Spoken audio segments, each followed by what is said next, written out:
Olá, boa noite.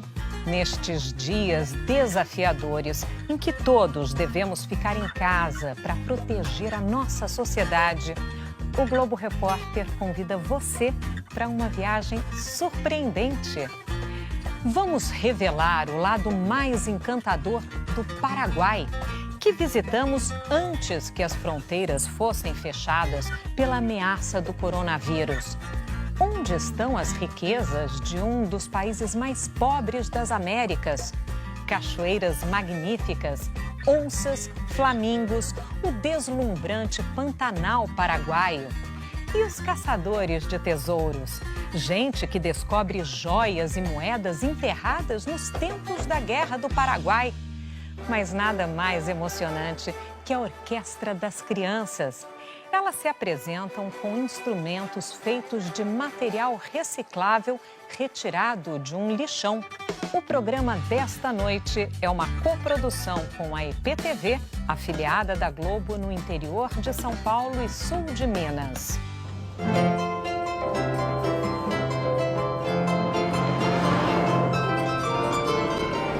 Desvendar a alma de um país é ir além da fronteira. 3.000 quilômetros de Paraguai. E uma pergunta: onde está a riqueza em um dos países mais pobres das Américas?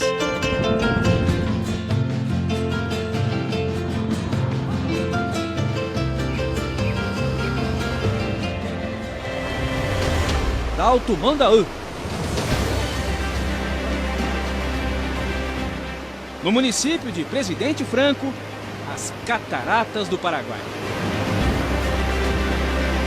A 45 metros de altura, o rio desaba.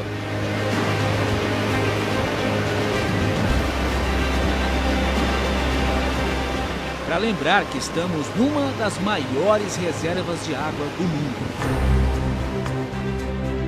Mas o Paraguai é terra de contrastes. Na Rota Norte, a área mais seca, sem asfalto e com pedágio. A rodovia Transaco é perfeita para um rally. Mais um caminhão passando. Olha só a poeira que sobe.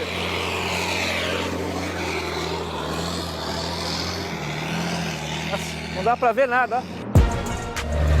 O Chaco é para os fortes. As regiões áridas têm vegetação adaptada ao calor, inclusive cactos. O cenário é seco, mas tem essas árvores rechonchudas, os samuús. Essa árvore diferente já foi utilizada um dia como estratégia de batalha. Durante a Guerra do Chaco, entre o Paraguai e a Bolívia, os soldados entravam dentro do tronco e faziam buracos por onde atiravam para surpreender o inimigo. Essa forma arredondada é, na verdade, um reservatório de água da planta para suportar os longos períodos de estiagem. Apesar do nome, palo borracho, pau bêbado para nós, essa barriga aqui não é de choro. O fruto dessa árvore se transforma num algodão e, ao sabor dos ventos, as sementes se dispersam. Mais quilômetros à frente, a vegetação cresce, fica mais alta. Na beira da estrada, os ninhais populosos do Chaco. Garças e o cabeça seca estão aos milhares e dividem espaço no banhado. Os tuiuius também se multiplicam. Com 1,60 m de altura, os grandalhões disputam a pescaria com os colhereiros. Banquete farto para todos. As estradas do Chaco têm sempre novidades no horizonte. As raposas cruzam nossa frente o tempo todo, inclusive casais. Esse parece bicho de pelúcia. O tamanduá mirim caminha usando os punhos e sai rebolando atrás dos formigueiros. A língua, de 40 centímetros, chega a profundidades suficientes para saciar o apetite. À noite, outro tamanduá aparece. Dessa vez, o bandeira, o maior da família. Nem adianta acelerar. A preferência é para os bichos. Madrugamos no dia seguinte. Saímos da cidade de Filadélfia e atravessamos áreas rurais, para amanhecer num oásis paraguaio. As Lagunas Saladas, lagoas salgadas para nós. Há milhares de anos, todo o Chaco era um grande oceano.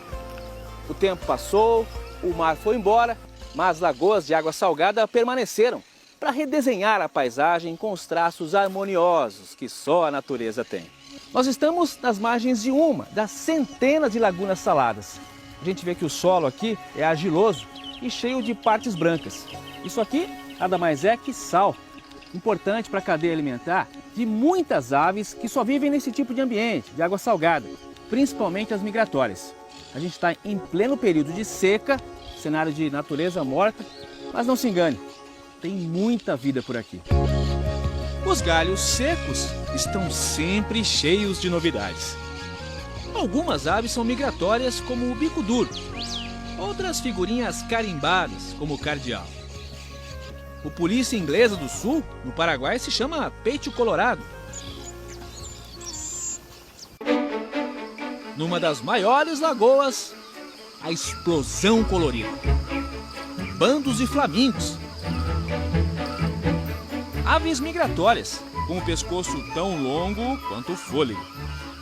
Percorrem até 500 quilômetros por dia, vindo do Caribe. Algas, crustáceos e mariscos viram a cabeça desse bicho dentro d'água. Um comportamento para sugar os alimentos. Eles colocam a ponta do bico na água e se alimentam através da filtração. Seu bico é curvo e tem estruturas muito pequenas que lhe permitem filtrar justamente algas e micro-organismos. Para economizar energia, os flamingos ficam numa perna só e dão uma lição de fidelidade. Quando formam o casal, jamais arrastam a asinha para o outro lado. Em Bahia Negra, no Alto Paraguai, nosso veículo é outro. Viajamos pelas águas do Pantanal. Estamos na área da Estação Três Gigantes, uma reserva privada de 14 mil hectares dedicada à conservação. Território de soberania da natureza. De um lado o Paraguai, do outro a Bolívia. E o Rio Negro é uma fronteira natural. Separa países unidos pelo mesmo ecossistema, o Pantanal. Nós vamos explorar a maior área alagável do planeta de um outro ponto de vista, o dos paraguaios. Os nossos vizinhos têm muito que admirar. Nas águas do Rio Negro, a natureza surpreende. Você sabia que os cérvos são bons nadadores? Esse atravessou o rio na direção de um jacaré. Momentos de tensão. Mas foi só um susto, para os dois. Eles estão por toda parte, em vários tamanhos e temperamentos. Em terra firme, o carisma do coati. E a cara de poucos amigos do bugio. É uma família inteira. A mãe com o filhote agarrado. E o jovem cheio de energia. As cores vibrantes da natureza revelam o apetite do João Pinto e das várias espécies de pica-pau. Como no desenho animado, o de topete vermelho levou a melhor, se empanturrando com as larvas no tronco seco. No barranco, um rastro chama a atenção. Essa pisada aqui é marca de onça, é sinal que o bicho está próximo da gente aqui. É território delas. E alguns segundos de contemplação valem pela eternidade. Na mata preservada, um cantinho construído pelas mãos do homem. O refúgio do seu Aparício se resume a um cômodo de madeira. E o velho companheiro. Que música é essa? Esse cachaca, isso. Cachaca. O sustento vem da horta, que ele exibe com orgulho. Ele disse que tem telefone celular aqui. Vai mostrar que está em cima. Não entendi muito bem. Ah, agora estou entendendo. Embaixo não é internet. Está dizendo que aí embaixo não tem sinal de internet, só aqui em cima. Por isso que o celular fica nesse varalzinho aqui. As pessoas vão se adaptando, né? Sempre tem sinal de internet? Sempre aí. Sempre há? O celular dele, na verdade, é um fixo, né? Porque fica o tempo todo aqui nesse varalzinho, né? Um celular no varal pode ser a conexão com o mundo. A riqueza de um país pode estar onde o progresso não chegou. Para avançar no crescimento, é preciso vencer os desafios. O Paraguai tem o 4º pior IDH da América do Sul, índice que mede renda, saúde e educação. No bairro de Cateura, ruas transbordam esgoto. 20 mil casas construídas sobre um aterro sanitário. Do lixo sai a sobrevivência dos catadores de material reciclável. E a matéria-prima para o som que rompe a barreira da miséria.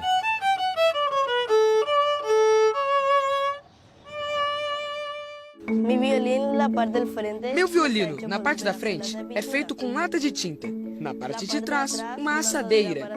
Em cima, madeira de pallet. E o que sustenta as 4 cordas é um garfo. Pensei primeiro que isso não ia dar um som bonito. Como vai tocar bem com cordas sustentadas por um garfo? Reciclável e multiplicador de sonhos. Para Matias, Amara, Celeste.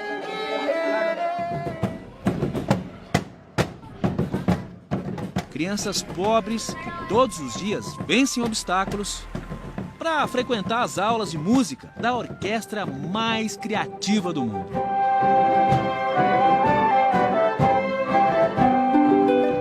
Do latão de azeite e madeira de pallet surgiu um violoncelo. O escapamento de um carro foi a base para uma harpa. E o violão do maestro tem latão com 2 sabores, doce de leite e goiabada. Combinação tão improvável quanto ouvir Garota de Ipanema no Paraguai.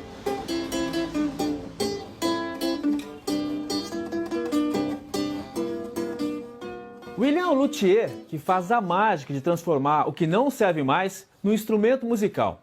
Ele vai produzir aqui mais um violino de material reciclável e a matéria-prima está toda aqui.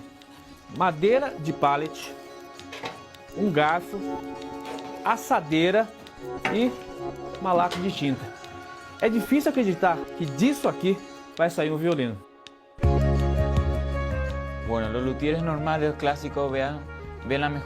Os luthiers clássicos normais escolhem a melhor madeira escutando, analisando o material. Em nosso caso, a melhor assadeira é aquela que está mais queimada, tem o melhor som, melhor vibração para a música. Com ferramentas simples e muita paciência, William vai dando forma ao instrumento musical. Quanto tempo você leva para fazer um violino desse? Os violinos clássicos que nós fazemos levam apenas 5 dias. O que é que você sente quando vê uma criança tocando o instrumento que você fez? Eu me sinto muito feliz porque uma parte de mim está tocando com a criança.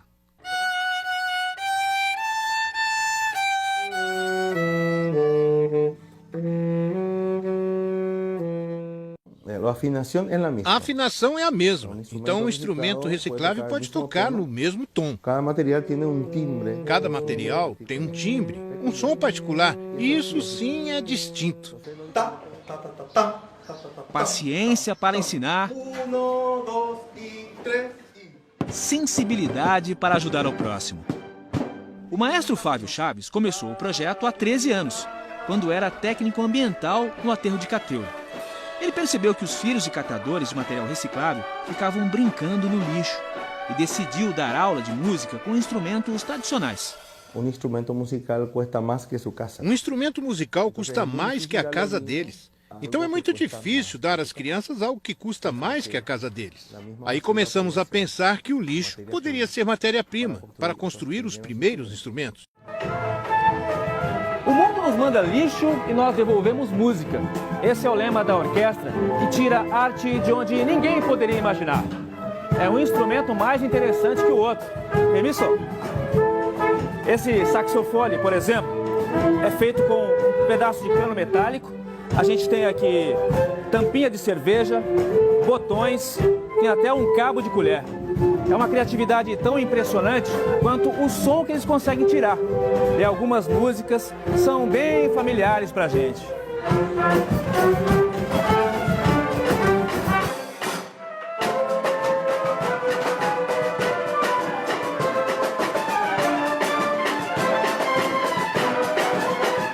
Não há fronteiras para essa orquestra. Tocaram no Brasil com Toquinho.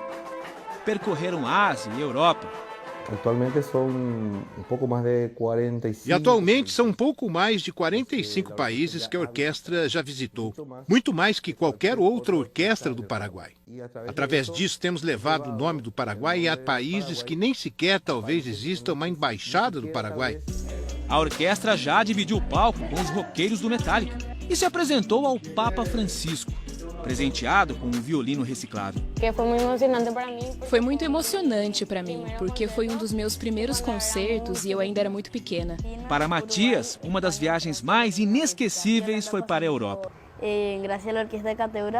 Graças à orquestra de Cateura, pude viajar à Espanha e ver minha avó pela primeira vez. Ela foi morar na Espanha por problemas econômicos. Você só conhecia por fotos? Por foto nomás. A Associação de Pais organiza a agenda da orquestra. E para mim é único, porque... Para mim é único, porque eu jamais poderia mandar minha filha para uma viagem à França, à Espanha, ao Canadá. Nem tudo é lixo, nem tudo é barro. O que nós estamos demonstrando é que de uma coisa ruim, nós estamos tirando algo bom. Do lixo é que saiu o que é a Orquestra de Cateura. A filha da Gladys é a Mara, de 14 anos, uma das beneficiadas com bolsa de estudos. O projeto é muito importante para mim. A orquestra é muito importante para mim porque paga meu colégio e me paga também um conservatório, que é o melhor do Paraguai. Um conservatório, que é o melhor do Paraguai.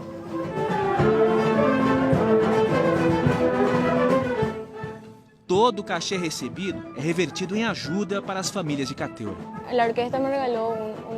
A orquestra me deu uma casa de presente, porque a minha é perto do Rio Paraguai. E quando a água sobe, sofremos com a inundação.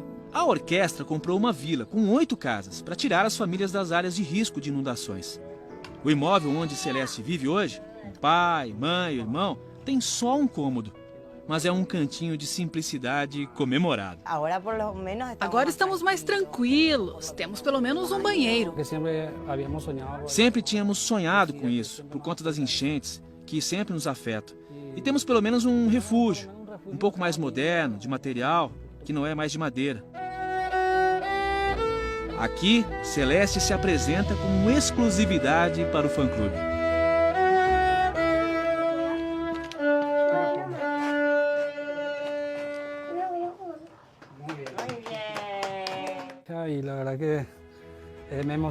A verdade é que me emociona.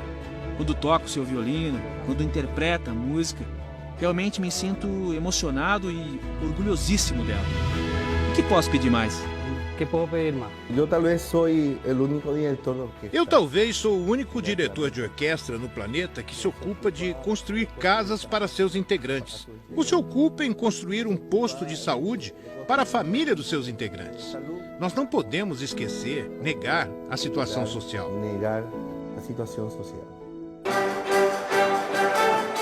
Acompanhamos a orquestra em uma semana de apresentações. Os músicos vão onde o povo está. Alegram a alma de todas as gerações. Isso aqui tem um pouquinho de Brasil. É um orgulho de todo o Paraguai. Eu nunca imaginei que do lixo pudesse se fazer um instrumento reciclável e disso sair algo tão lindo. Os niños da Orquestra de Cateura han demonstrado. As crianças da Orquestra de Cateura têm demonstrado que para realizar um sonho nem sempre é necessário algo muito complexo. Às vezes, realizar o sonho de uma pessoa é possível com um pedaço de lata. E as crianças de Cateura têm transformado pedaços de lata em um motor para realizar sonhos. Um motor para cumprir sonhos. No Paraguai, prosperar é reciclar vidas.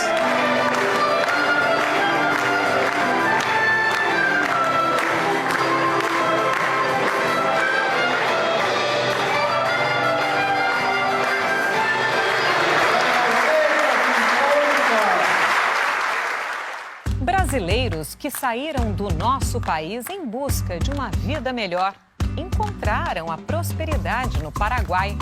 A gente volta já já.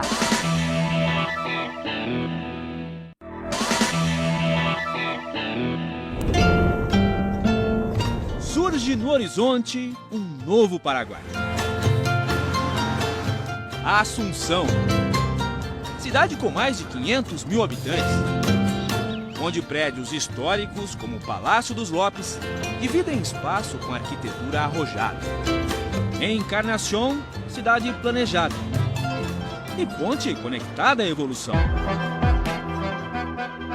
O crescimento do país é alavancado com a lei da maquila, que dá redução de impostos a empresas estrangeiras que se instalam no Paraguai para exportar. 9 em cada 10 que chegam são brasileiras, e o setor têxtil é um dos que mais cresce. Essa fábrica de cortinas em Ciudad del Este é de uma família catarinense atraída pelos benefícios. A energia é muito mais barata no Paraguai, em alguns casos até metade do preço, dependendo da quantidade de energia que você utiliza. A mão de obra é bem vasta no Paraguai jovem. No regime de maquila, só se paga 1% de imposto de exportação e não se paga imposto para importar matéria-prima. Nos últimos 6 anos, quadruplicou a quantidade de empresas que se instalaram no Paraguai. O crescimento da indústria é em torno de 4% ao ano. A venda do excedente de energia de uma das maiores hidrelétricas do mundo. Tudo isso tem ajudado o Paraguai a equilibrar a balança comercial e crescer mais que os vizinhos do Mercosul nos últimos anos. A riqueza dourada do Paraguai ainda é o agronegócio, responsável por 70% do PIB. O país está entre os principais exportadores de açúcar orgânico, soja, milho, trigo.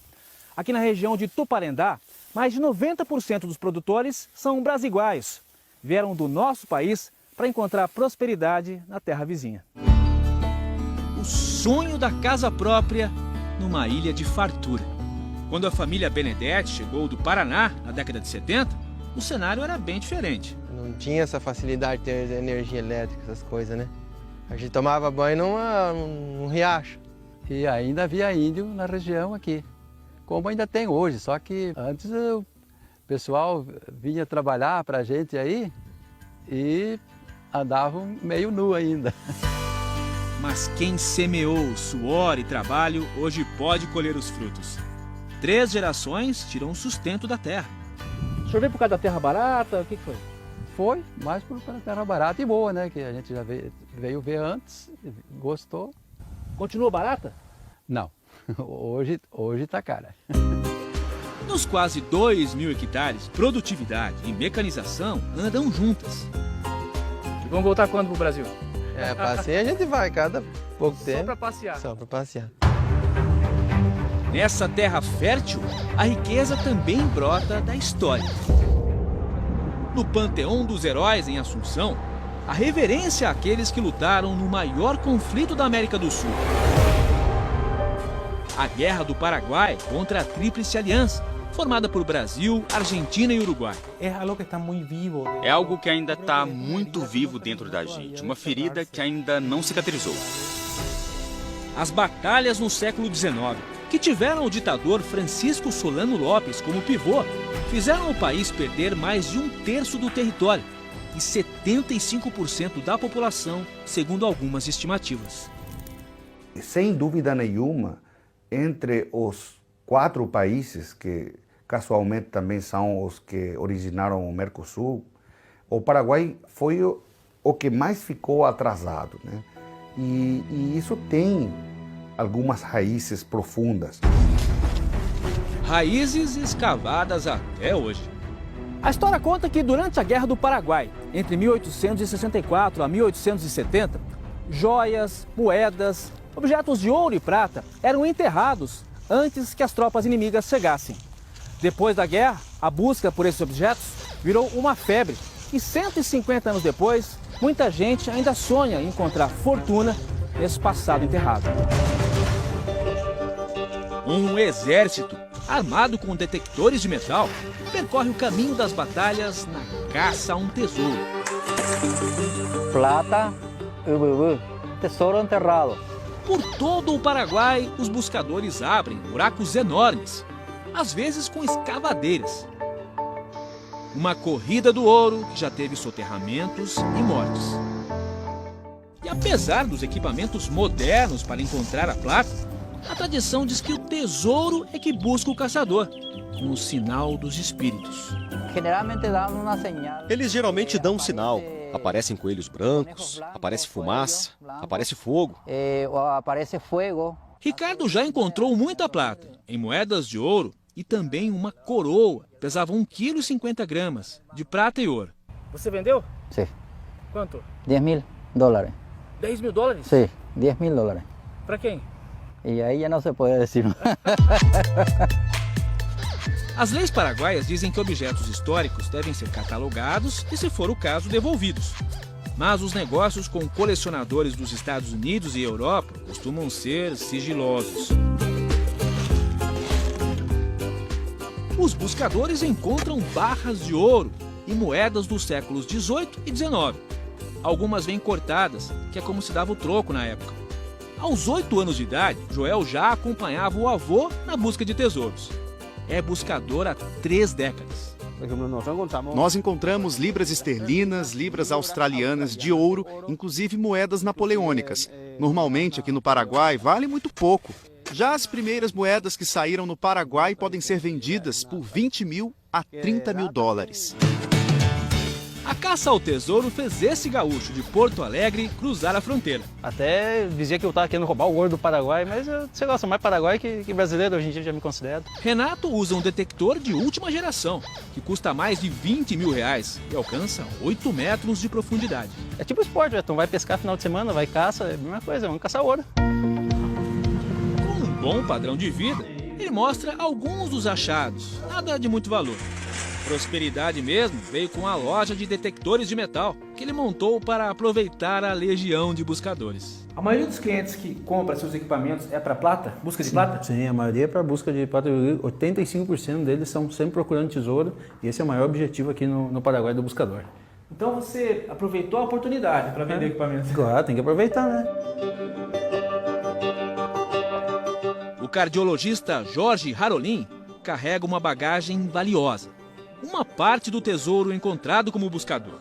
Moedas de ouro do século XIX e algumas do século XVII, usadas pelos jesuítas. Além de muitas joias carregadas de ouro e pedras preciosas. O senhor tem ideia de quanto vale tudo isso? Não tem preço. Condecorações em ouro e prata teriam pertencido ao ditador Francisco Solano Lopes e entregues por Napoleão. A comprovação estaria em documentos assinados por Lopes. Os artigos femininos em ouro, rubi, esmeralda, seriam de Elisa Lynch, esposa de Solano. Essa carteira usada no século XIX é de ouro 18 quilates. A maioria das joias pode ter vindo da Europa. É a primeira vez que uma equipe de TV mostra esse tesouro de valor incalculável para a história. E entre as preciosidades está esse anel. Ele é todo feito em ouro. Também tem diamante, rubi, safira. E aqui no meio a gente vê as iniciais FSL, Francisco Solano Lopes. Esse é um anel que pertenceu ao presidente paraguaio. O tesouro foi garimpado em galpões de fazendas ou debaixo da terra. Essa plata não é para venda. O médico é bisneto de uma mulher que foi muito próxima da família Lopes e também lutou na Guerra do Paraguai. Em memória da bisavó, o buscador pretende construir um museu. Não posso guardar como um colecionador, para ter só para mim. As novas gerações precisam conhecer. E no Paraguai tem se perdido muito interesse pela história. Há muitos tesouros a serem descobertos no Paraguai. No próximo bloco, as maravilhas de uma culinária sem igual. E a sopa que mais parece uma torta. Voltamos já já.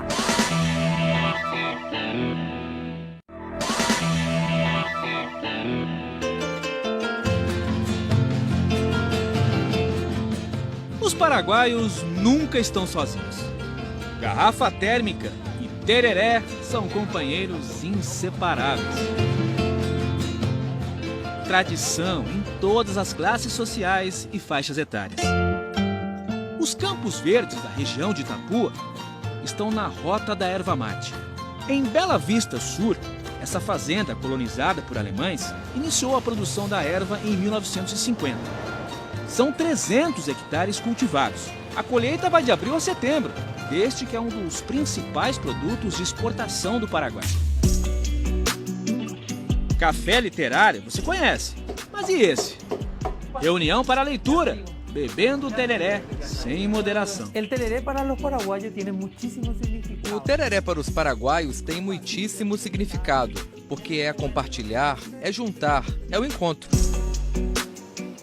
Outra bebida muito apreciada no Paraguai é feita com erva mate, açúcar e carvão na brasa. A mistura tira um pouco da acidez da erva e carameliza o açúcar. Em alguns minutos está pronto o cocido, o chá paraguaio. Nós dizemos que o perfume do Paraguai é a erva queimada com carvão. Na escola de culinária especializada em comida paraguaia, o chefe ensina algumas delícias do país, como a chipa guazú, uma espécie de torta feita à base de milho fresco. E o prato mais típico, a sopa paraguaia, com cebola frita no leite, farinha de milho, queijo, ovos e banha de porco ou manteiga. Tudo pronto, vou estar tirando aqui do forno. Já deu para perceber que essa sopa não se come de colher. É uma espécie de bolo de milho salgado. Uma das versões para a criação desse prato é de que a cozinheira errou na receita justamente quando fazia a sopa para o presidente do país, Carlos Antônio Lopes. E não é que ele gostou? Agora vai ser minha vez. Eu, na verdade, sou descendente de paraguaios, já comi sopa, mas não no país de origem.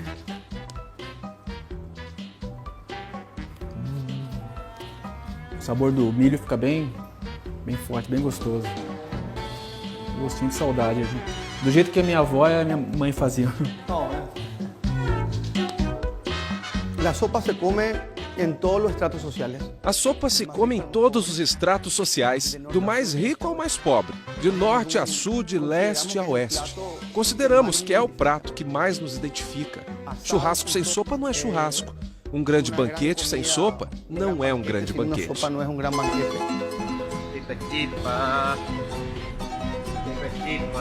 Mais barato, popular, a chipa é o pão de cada dia do Paraguai.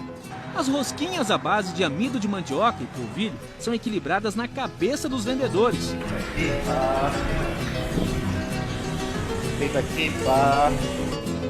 Como Juan, chipeiro há 35 anos. Quantas chipas você põe na cabeça? Puede poner 250 hasta 250. 250? Sim. Nunca caiu? Não, nunca. Em Assunção também é delicioso experimentar o bairro mais antigo da cidade, Loma San Jerônimo. É um lugar cheio de charme e sempre de portas abertas.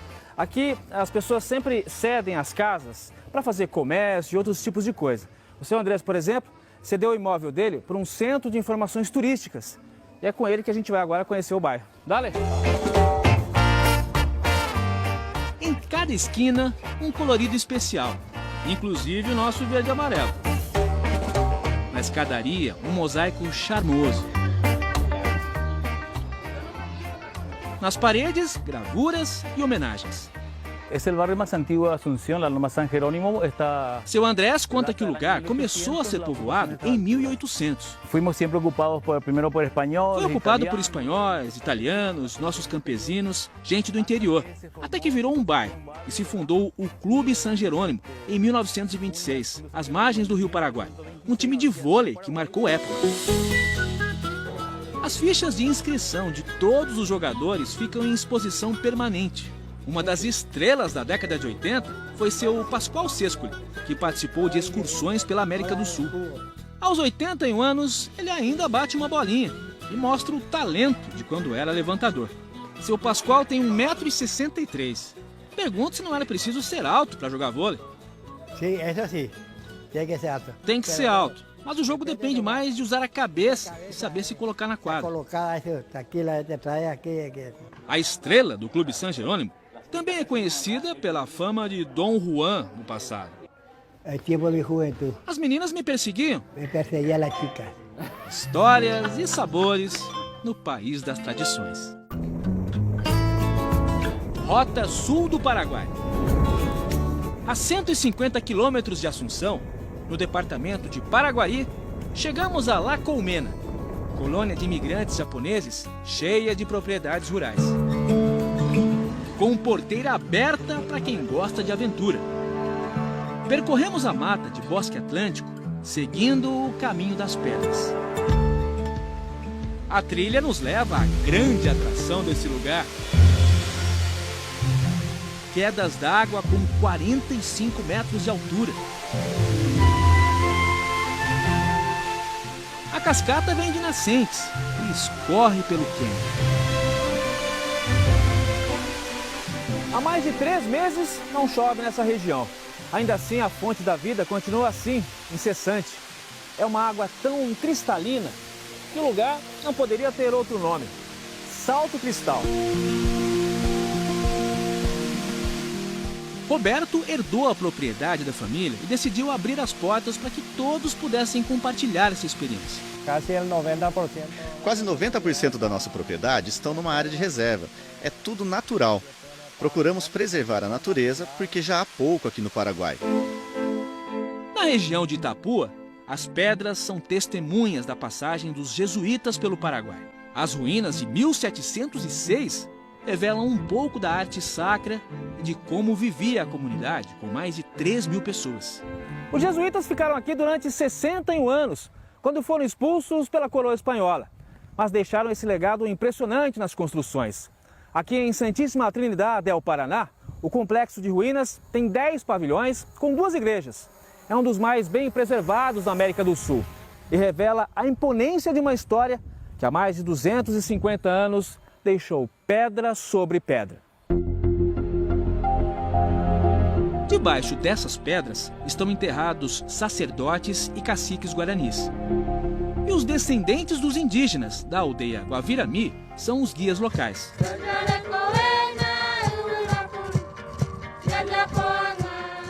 Ao anoitecer, a cultura guarani resgata o canto dos ancestrais.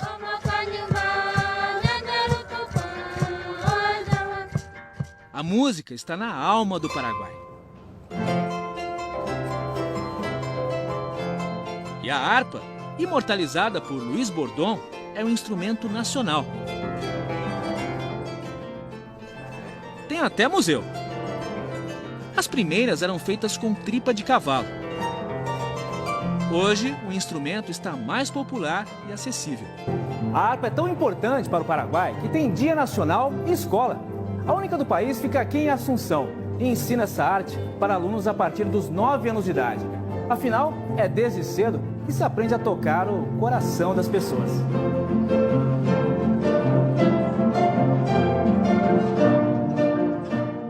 A professora diz que para aprender, dedicação é mais importante que o talento. Em 3 meses, Alana começou a tocar os primeiros acordes. Na verdade, quando toco, sinto, a música flui. Me sinto numa pequena nuvenzinha. A riqueza de um país também está na capacidade de elevar a alma, sem nunca perder a identidade.